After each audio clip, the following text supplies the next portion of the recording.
Seorang anak terlahir nggak sempurna dan didiagnosa mengalami kerusakan otak.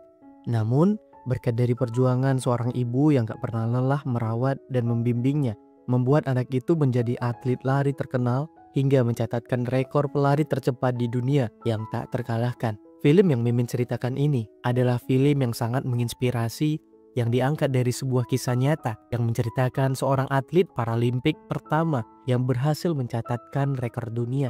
Film ini dirilis pada tahun 2021 dengan judul Zero to Hero.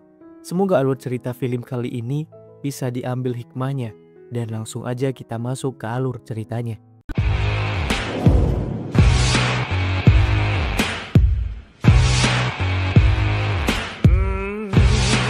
Film ini diawali pada tahun 1981, tepatnya di Guangzhou. Seorang wanita bernama Buso berlari membawa anaknya ke rumah sakit. Setelah diperiksa, anaknya divonis dokter mengidap anemia hemolitik dengan kadar bilirubin yang tinggi, yang menyebabkan anaknya mengalami penyakit kuning.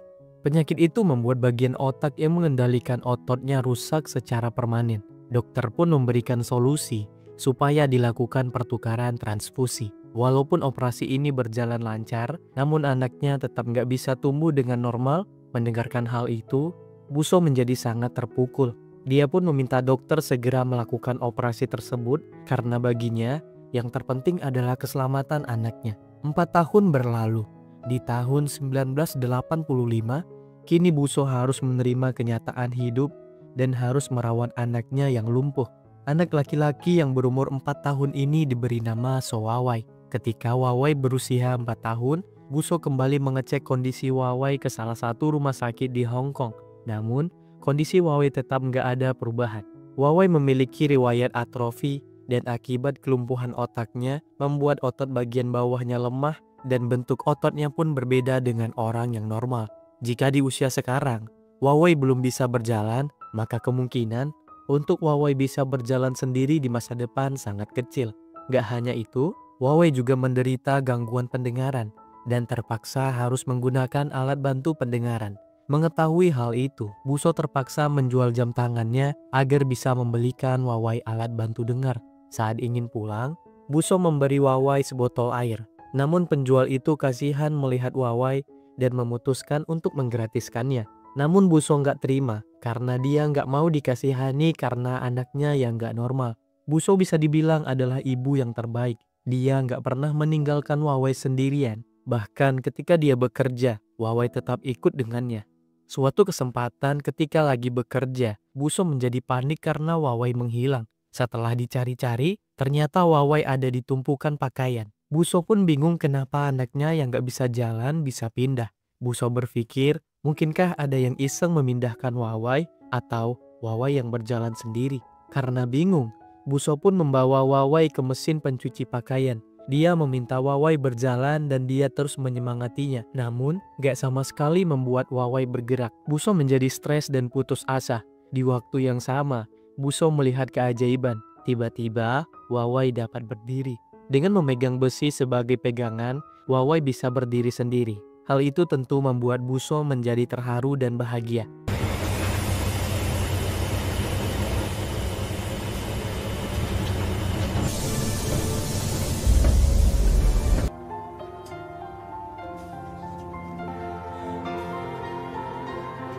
Semenjak dari kejadian itu, Buso menjadi semakin sering mengajarkan Wawai berjalan. Di balik kehidupannya yang penuh dengan cobaan, Buso masih ada suami yang selalu menemani dan memberikan semangat untuk menjalani kehidupannya. Khawatir, Wawai nggak ada yang menjaga ketika mereka meninggal nanti. Mereka pun memutuskan untuk mempunyai anak lagi. Singkat cerita, pada tahun 1993, Wawai udah beranjak remaja dan sekarang Buso punya anak kedua yang bernama Kinwai. Mereka pun saat ini udah tinggal di rumah susun. Wawai sering menjual jimat keberuntungan ke tetangganya, namun dia juga sering dipalak oleh anak-anak yang ada di sana. Kinwai yang melihat Wawai lagi dalam masalah pun mengadukannya pada Buso. Buso pun berusaha mengusir 3 anak itu agar enggak mengganggu Wawai. Ketika mereka lengah, Wawai dengan kepandaiannya mengambil kesempatan untuk merebut uangnya kembali dan lari secepat mungkin. Buso pun kaget karena nggak percaya Wawai bisa kabur dan berlari secepat itu. Suatu hari, ketika menjemput Wawai di sekolah, Nggak sengaja Buso melihat poster di mading tentang organisasi olahraga untuk atlet disabilitas. Jadi, keesokan harinya, Buso memutuskan untuk mendaftarkan Wawai menjadi atlet olimpiade khusus disabilitas di tempat pendaftaran. Namun panitia menolaknya karena usia Wawai belum cukup karena kurang 1 tahun, dan Buso pun diminta kembali di tahun depan jika ingin mendaftarkannya. Di saat perjalanan pulang, mereka melewati suatu tempat yang membuat Wawai tertarik untuk masuk. Tempat itu adalah arena lari untuk para atlet disabilitas yang lagi diseleksi. Ketika udah puas melihat-lihat, Buso mengajak Wawai pulang. Tapi, tiba-tiba Wawai malah adu mekanik dengan para calon atlet yang lagi latihan. Kemampuan lari Wawai sangat bagus dan stabil, hingga mencuri perhatian seorang pelatih yang bernama Fong. Wawai pun berhasil finish di urutan kedua, yang sebenarnya bisa aja jadi urutan 1 kalau dia nggak telat mulai.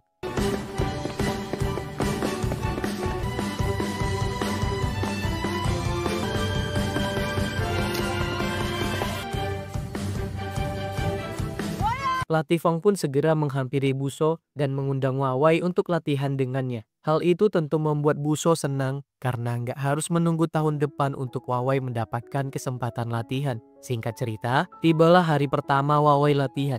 Pelatih Fong adalah orang yang melatih 4 atlet untuk lari estafet, yaitu Tung, Keung, Gai, dan Wawai sendiri. Wawai nggak menyangka latihan lari itu nggak semudah yang dia bayangkan, hingga dia sangat kelelahan dan membuat pelari lain jadi khawatir bahwa pelatih Fong salah pilih orang. Buso yang nggak tega melihat Wawai pun menghampirinya. Perbuatan itu membuat pelatih Fong nggak senang karena menurutnya Wawai nggak akan jadi atlet yang hebat jika terus menjadi anak manja yang selalu didampingi ibunya. Pelatih Fong meminta Buso untuk nggak datang lagi dan nggak ikut campur dengan latihan Wawai.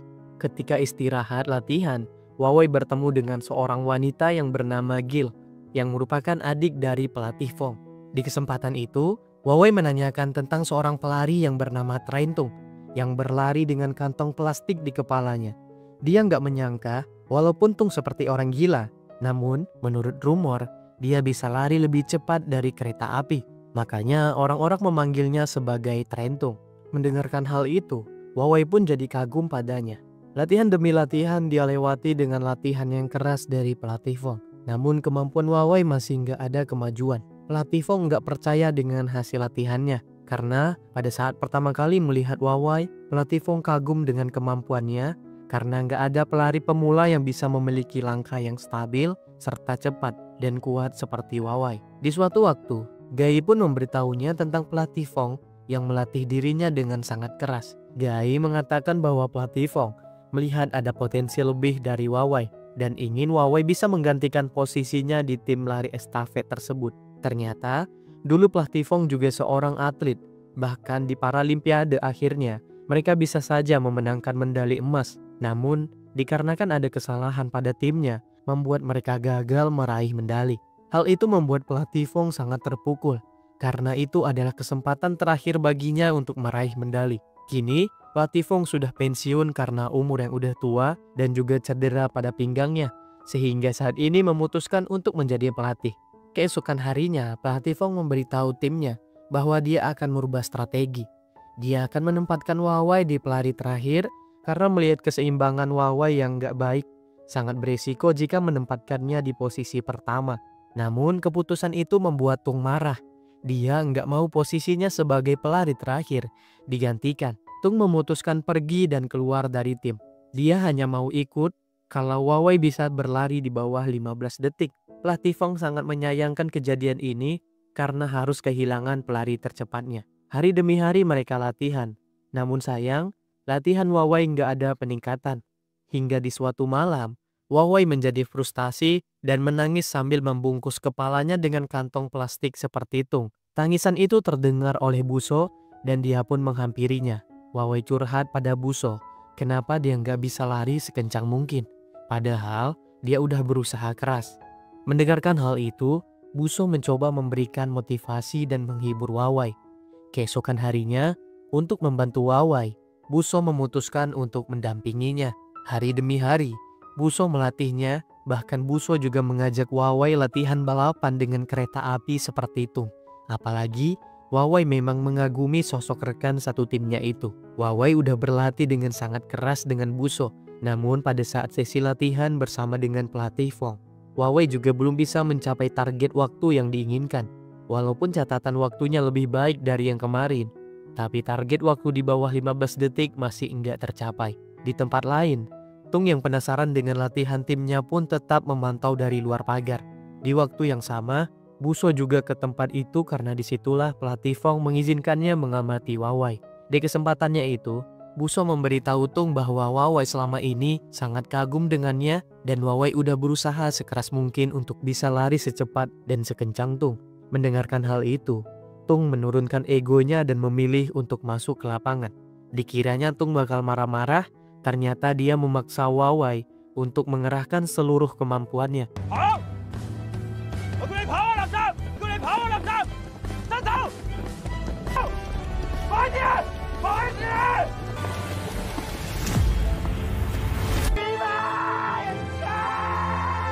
Waktu berlalu pada tahun 1996. Tibalah hari di mana mereka akan berangkat. Di perjalanan ke bandara, pelatih Fong bercerita bahwa walaupun mereka bisa memenangkan medali, tapi mereka hanya akan mendapatkan bonus sekitar 20 ribuan. Berbeda dengan atlet olimpiade normal yang jika bisa membawa emas, mereka akan mendapatkan 1 juta. Miris emang. Singkatnya, tibalah mereka di Atlanta, Amerika. Sesampainya di sana, Wawai menyempatkan waktu untuk segera mencari telepon umum demi menelpon ibunya. Karena ini adalah pertama kalinya Wawai jauh dari keluarganya, terutama sang ibu. Setelah beberapa hari waktu pertandingan pun dimulai. Ketika semua siap di posisi masing-masing, Keung tiba-tiba panik karena mengingat kekalahan mereka waktu dulu.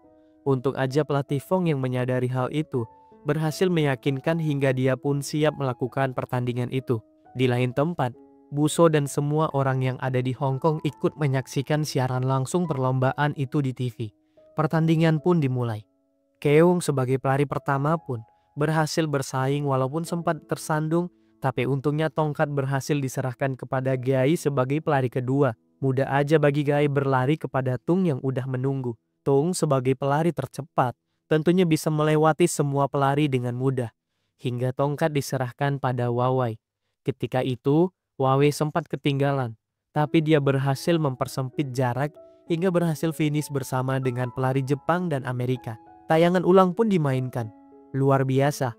Walaupun diawali dengan drama, akhirnya mereka berhasil mendapatkan medali emas pertama untuk negara mereka.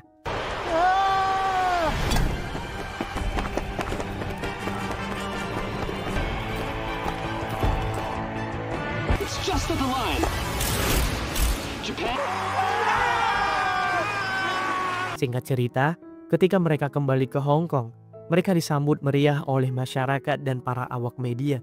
Tentu saja Wawai jadi perhatian karena nggak hanya bisa memenangkan medali emas, dia juga menjadi pelari termuda waktu itu. Di wawancara itu, Buso berharap bahwa negara nggak membedakan bayaran antara olimpiade orang normal dan atlet paralimpiade. Harusnya negara memberikan bayaran yang sama untuk mereka yang berjuang mengharumkan nama negara. Mendengarkan hal itu membuat semua orang bangga, apalagi dengan pelatih Fong yang enggak menyangka Buso begitu peduli pada perjuangan timnya. Ketika di rumah, Wawai mempersembahkan medali emasnya pada sang ibu. Karena sedari Buso menikah sampai Wawai lahir, Buso enggak pernah memiliki perhiasan emas. Wawai berjanji untuk memberikan medali emas lebih banyak lagi untuk ibunya. Ibu mana yang gak terharu mendengarkan kalimat seperti itu keluar dari mulut anaknya yang spesial. Tahun demi tahun berlalu, pertandingan demi pertandingan pun berhasil Wawai menangkan. Sejak rekan timnya pensiun, kini Wawai melanjutkan karirnya sebagai pelari tunggal jarak menengah. Sesuai janjinya, Wawai pun berhasil mempersembahkan medali itu untuk Buso. Dan di tahun 2000, dia berhasil mencatatkan rekor baru sebagai pelari paralimpiade tercepat di dunia. Prestasinya itu tentu membuat semua orang bangga, apalagi dengan Buso yang sedari kecil merawat Wawai dengan segala keterbatasannya. Kini, Wawai mampu untuk mengharumkan nama negara. Suatu hari, Wawai diundang oleh pemerintah untuk mendapatkan penghargaan 10 individu terbaik di Hong Kong pada tahun itu. Bahkan, Wawai juga ditawari kerjasama melalui Buso oleh seorang agensi iklan yang bernama Victor. Victor menawarkan iklan ini agar para atlet bisa mendapatkan uang tambahan, karena atlet nggak selamanya bisa berkarir. Mendengarkan hal itu, Buso menjadi tertarik. Namun untuk saat itu, Buso belum bisa memutuskan apapun. Suatu malam, Buso, Wawai, Platifong, dan yang lain mengadakan pesta festival musim gugur. Mereka sangat menikmati pesta itu. Di kesempatan itu juga, Wawai kini udah dewasa, mulai jatuh hati pada Gil. Buso yang menyadari anaknya lagi jatuh cinta pun merasa kalau Wawai bisa punya seorang kekasih. Walau udah sering jadi juara, latihan bersama Buso tetap Wawai lakukan agar performanya tetap terjaga, termasuk berusaha supaya bisa lari lebih cepat dari kereta api seperti Tung. Walaupun itu terlihat nggak mungkin, kini Wawai akan membuktikannya. Gak tahu kenapa pembicaraan dengan ibunya sebelum ini membuat mood Wawai jadi lebih baik. Bahkan kepercayaan dirinya meningkat. Kali ini, Wawai mencoba berlari tanpa menggunakan alat pendengarnya supaya lebih fokus. Kereta datang. Wawai pun mulai berlari. Gak disangka, latihan kali ini lebih kompetitif dari biasanya. Melihat hal itu, Buso pun menyemangatinya supaya bisa lebih cepat. Akhirnya, dengan usaha bertahun-tahun, kini Wawai akhirnya berhasil mencapai impiannya dari remaja.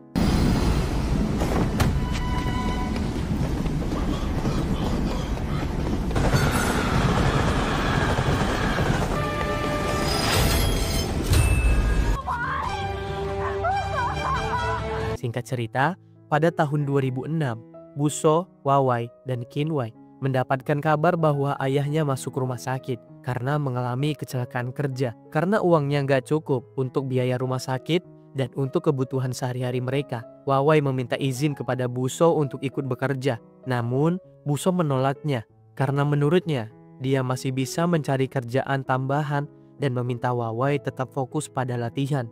Namun, enggak dengan Kinwai adiknya. Buso malah memintanya berhenti dari ekskul sekolah untuk menjaga ayahnya selama Buso bekerja. Keputusan itu membuat Kinwai kesal karena ini sangat nggak adil untuknya.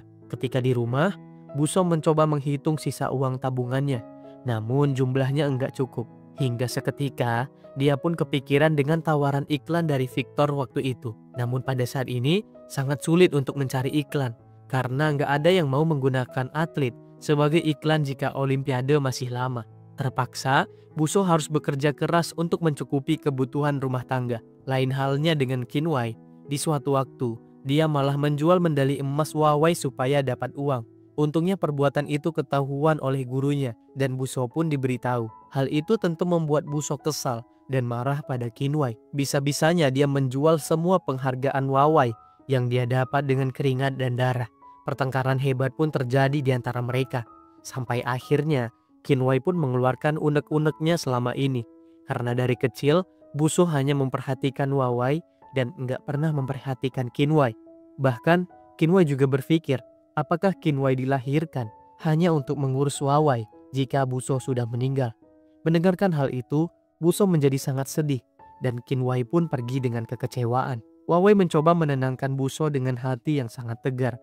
Wawai nggak mempermasalahkan jika harus kehilangan medali, bahkan Wawai juga memutuskan untuk berhenti berlari dan bekerja membantu keluarganya. Karena dia nggak mau Buso dan Kinwai menderita hanya untuk dia tetap bisa jadi atlet.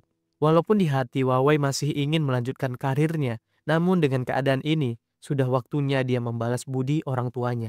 Dengan berat hati, Buso pun mengizinkan.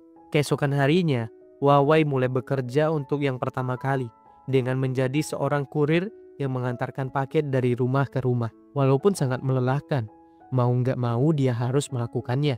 Hingga suatu waktu, Platifong menghampiri Wawai. Platifong mengatakan bahwa pemerintah ingin Wawai menjadi pembawa obor Olimpiade yang akan datang ke Hong Kong sebentar lagi.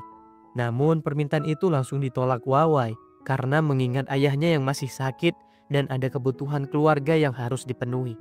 Mendengarkan hal itu, Platifong juga nggak bisa memaksakan kondisi, karena itu merupakan kenyataan bahwa pemerintah tidak mengapresiasi penuh untuk menjamin kehidupan seorang atlet yang berprestasi. Singkat cerita, obor Olimpiade pun tiba di Hong Kong. Berita itu dimunculkan di TV. Dalam hatinya, tentu Wawai juga sedih karena nggak bisa berpartisipasi. Dia hanya bisa melihat obor Olimpiade itu dibawa oleh orang lain. Buso yang melihatnya pun juga prihatin dengan hal yang dialami Wawai. Di suatu hari, Buso nggak sengaja melihat berita di koran tentang Olimpiade yang akan diadakan dalam waktu dekat di Beijing. Buso pun mencoba menelpon Victor untuk mencarikan iklan. Namun Victor mengetahui bahwa Wawai kini sudah berhenti berlari, kecuali Wawai mau mengikuti Olimpiade lagi. Mendengarkan hal itu, Buso mengatakan bahwa Wawai nggak pernah berhenti berlari dan tetap meminta Victor untuk mencarikan kesempatan Wawai. Jadi, singkat waktu, tawaran pun datang dan Wawai akan menjalani syuting iklan pertamanya. Walaupun kostumnya sangat jelek, namun Wawai harus tetap menerimanya demi bisa mendapatkan uang untuk melanjutkan karir sebagai atlet. Gak hanya itu, Wawai juga akan mendapatkan perlengkapan olahraga dan suplemen secara gratis dari sponsornya karena iklan tadi. Wawai jadi bisa berlatih lagi bersama pelatih Fong. Namun dikarenakan sudah hampir setahun gak latihan, membuat kemampuan Wawai menghilang. Catatan waktunya malah sama dengan Olimpiade pertamanya dulu. Bersama pelatih Fong, Wawai pun latihan intensif untuk mengembalikan catatan waktunya. Meskipun harus membagi waktu latihan dengan syuting iklan, namun pelatih Fong tetap meyakinkan untuk berlatih keras supaya bisa kembali ke performa awal. Namun latihan sambil bekerja membuat Wawai enggak fokus dalam meningkatkan kemampuannya. Hingga akhirnya, Buso pun memutuskan mengakhiri kontrak iklan untuk sementara waktu. Namun, Victor masih datang kembali menawarkan bekerja sama. Awalnya Buso menolak tawaran itu. Tapi setelah mengetahui bayarannya lebih besar dari sebelumnya, apalagi Victor meyakinkan bahwa iklan tersebut bisa menjamin tabungan masa depan Wawai, Buso pun menerimanya. Hari demi hari kembali Wawai jalani dengan latihan sambil bekerja. Dia kembali enggak fokus hingga kemampuannya semakin menurun. Hingga suatu hari, Wawai mulai bosan dan kesal dengan latihan yang diberikan pelatih Fong. Wawai mengatakan yang dia tahu hanyalah melaju ke depan dan bersaing dengan pelari lainnya. Di lain waktu, Buso kembali meminta Wawai untuk syuting iklan, bahkan mau mengajukan cuti untuk latihan lari. Mendengarkan hal itu, tentu Wawai enggak setuju, karena Wawai merasa enggak ada waktu lagi baginya untuk latihan, mengingat Olimpiade udah dekat. Namun, Buso malah mengatakan Wawai enggak akan selamanya bisa berlari, karena Wawai juga harus memikirkan masa depannya. Mendengarkan hal itu, Wawai jadi kecewa. Padahal dari kecil hingga dia berjaya, Buso enggak pernah keberatan jika dia harus terus berlari. Keesokan harinya, syuting iklan pun akan segera dimulai. Namun, setelah ditunggu-tunggu, Wawai enggak datang juga. Wawai malah pilih untuk latihan dengan ditemani Gil sampai malam hari. Setelah mencari kemana-mana, akhirnya Buso menemukan Wawai bersama Gil. Karena emosi, Buso pun langsung memarahi Wawai karena nggak mau lagi menuruti perkataannya. Buso meminta tolong Gil supaya membantunya bicara agar Wawai mau menuruti perkataannya. Buso juga mengatakan kepada Gil kenapa nggak pacaran aja dengan Wawai karena mereka terlihat selalu dekat dan cocok. Namun nggak disangka, Gil malah menjawab bahwa Wawai bukanlah tipenya. Tentu saja mendengarkan hal itu, seketika suasana menjadi hening dan Wawai pun mulai mengungkapkan seluruh isi hatinya. Buso tentunya ingin yang terbaik untuk Wawai. Buso tahu Wawai kecewa, bahkan mungkin menganggap bahwa dia dikendalikan ibunya. Tetapi, Buso juga mengatakan, sebagai ibu seorang difabel, juga punya kesulitan sendiri. Bahwa menjadi seorang ibu dari anak yang cacat itu sulit, karena dia selalu disalahkan dan dihina semua orang karena memiliki anak yang cacat. Mendengarkan hal itu, Wawai menjadi sedih dan pergi. Hingga pada akhirnya, iklan itu pun jadi karena Wawai ikut syuting. Singkat waktu tibalah hari Olimpiade. Latihan yang gak maksimal dan gak adanya dukungan langsung dari Buso membuat Wawai kesulitan. Di pertandingan jarak pendek, dia kalah dan mendapatkan urutan ketiga. Di jarak 100 meter pun, dia malah enggak mendapatkan medali apa-apa karena finish terlalu jauh. Mendapatkan hasil yang enggak memuaskan, Wawai pun kecewa dan sangat sedih dengan prestasi buruk yang dia dapatkan. Karena hal itu, Buso pun memutuskan untuk pergi ke Beijing demi menyemangatinya secara langsung agar bisa memenangkan pertandingan terakhirnya. Karena menurut pelatih Fong, Wawai udah nggak perlu lagi diajari teknik lari. Yang dia butuhkan adalah ibunya sendiri. Saat ini, Wawai dijuluki sebagai Wonder Boy. Menurut Wawai, itu karena dia punya Wonder Mom di sampingnya. Buso pun mengatakan memang Wawai berjalan lebih lambat dari anak lain. Tapi, kalau soal lari, Wawai akan mengalahkan mereka semua. Yang penting, Lihat saja ibumu di garis finish dan berlarilah, kata Buso. Pertandingan untuk nomor lari terakhir pun dimulai. Pelatih Fong juga meyakinkan bahwa Wawai akan bisa kembali bersinar setelah ini. Sebelum mulai, Wawai nggak menyangka di pertandingan kali ini, dia bisa melihat ayahnya yang sudah sehat dan bisa mendukungnya secara langsung di tribun. Dengan segala keyakinan, Wawai melakukan pertandingan gak seperti biasanya. Dia melepas alat bantu pendengarnya agar bisa fokus pada motivasi yang Buso kirimkan. Dan akhirnya di pertandingan kali ini, Wawai pun bisa melaju meninggalkan lawan-lawannya dan berhasil merebut urutan pertama dan mencatatkan rekor dunia terbaru di lari 200 meter putra dengan waktu 24,65 detik.